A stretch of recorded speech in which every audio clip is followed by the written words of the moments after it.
Après la cérémonie d'ouverture du Forum national sur les décès maternels et périnatals, la deuxième journée de ce forum est consacrée aux différents panels organisés par le ministère de la Santé publique dans l'optique d'édifier le public mais aussi toucher du doigt les problèmes liés aux décès maternels et périnatals tout en proposant des mesures adéquates permettant d'éradiquer ces fléaux qui prend de plus en plus de l'ampleur et qui inquiètent surtout les populations. En effet, les panels se sont articulés autour de deux thématiques différentes qui sont: que faire pour renforcer les initiatives et susciter les engagements communautaires et des décideurs politiques pour une riposte synergique et inclusive pour les décès maternels et périnatals. Proposer des mécanismes pertinents de mise en œuvre des interventions pour la riposte aux décès maternels et périnatals et les évidences. Puis sur les innovations majeures de la surveillance des décès maternels, périnatals et riposte. C'est ainsi que la première thématique a été abordée par les premiers panélistes comme suit. En ce qui concerne l'intervention efficace ici, c'est la synergie qu'il fallait entre les interventions des différents partenaires, les ONG.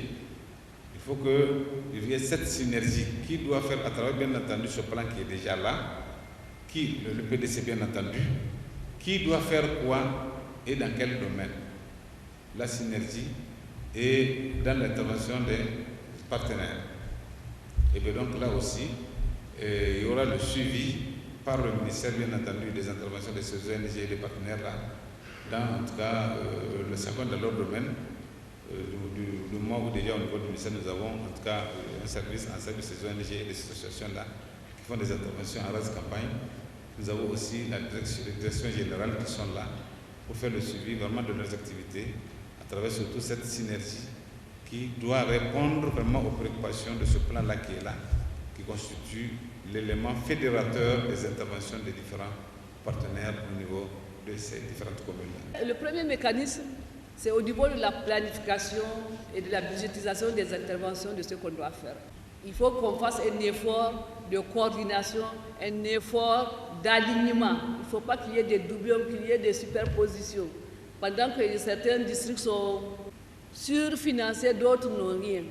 C'est toujours la femme nigérienne, l'enfant nigérien qui doit avoir accès à ces services. Deuxièmement, il faut qu'on sente les budgets sont dirigés vers les priorités. Si la mortalité maternelle et périnatale est une priorité, on doit sentir ça dans l'allocation du budget par rapport à ces interventions qui vont sauver la vie. Et autre mécanisme également, c'est la normalisation de la formation des sages-femmes et des anesthésistes. J'insiste, la ressource humaine la plus importante, c'est la ressource humaine. En management sanitaire, la ressource la plus importante, c'est les ressources humaines.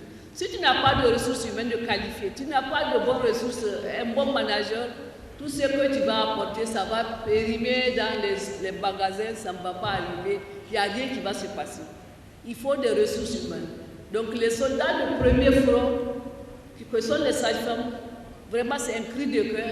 Il faut que le ministère de la Santé puisse travailler avec les autres ministères qui gèrent les autres écoles de formation publique pour qu'on ait une normalisation de la formation des sages-femmes, au moins. Et nous savons que tout accouchement doit être vraiment effectué dans un environnement qualifiant, donc par un personnel qualifié avec tous les équipements et matériels donc, nécessaires pour prendre en charge la femme enceinte, la mère et le nouveau-né. Pour ce qui nous concerne au niveau de notre association, c'est surtout de mettre l'action sur la création de la demande.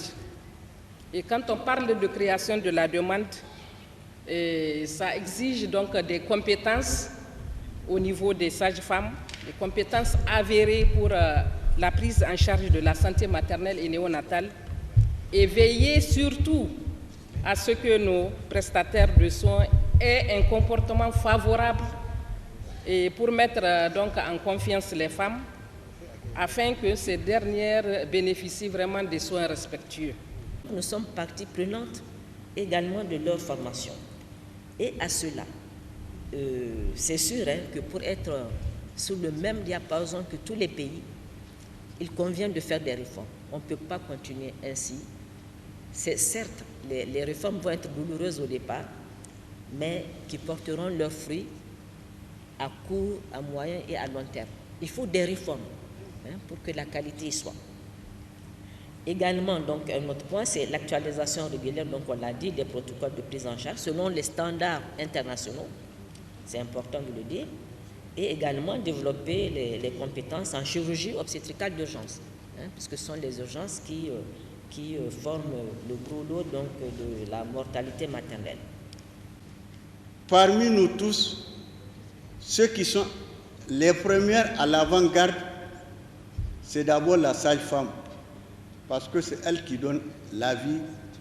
Si elle sauve, si nous ou les gynécos sauvent une mère ou un enfant, elle sauve des centaines.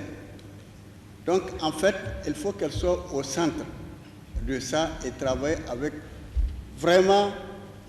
Et il faut que l'un des problèmes qui se trouve, il n'y a pas de leadership. Il faut qu'il y ait des leadership qui doivent avoir des cahiers de charges et à tous les niveaux.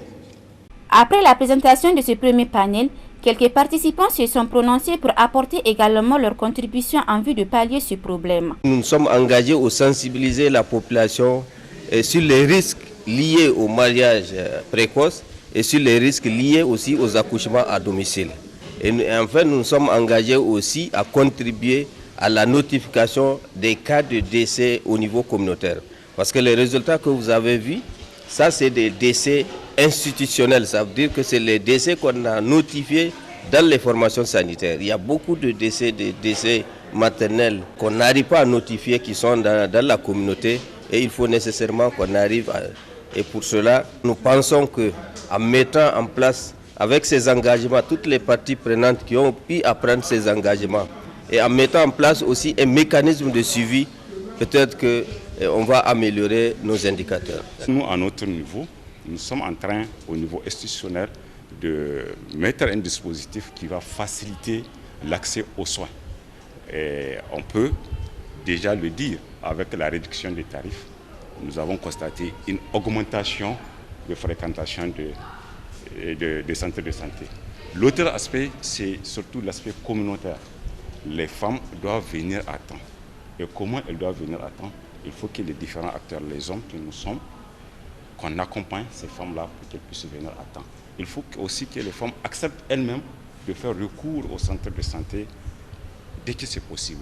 Pour mettre fin au décès maternel et périnatal, les autorités doivent prendre en compte toutes les suggestions qui ont été faites afin que les populations mènent une vie harmonieuse.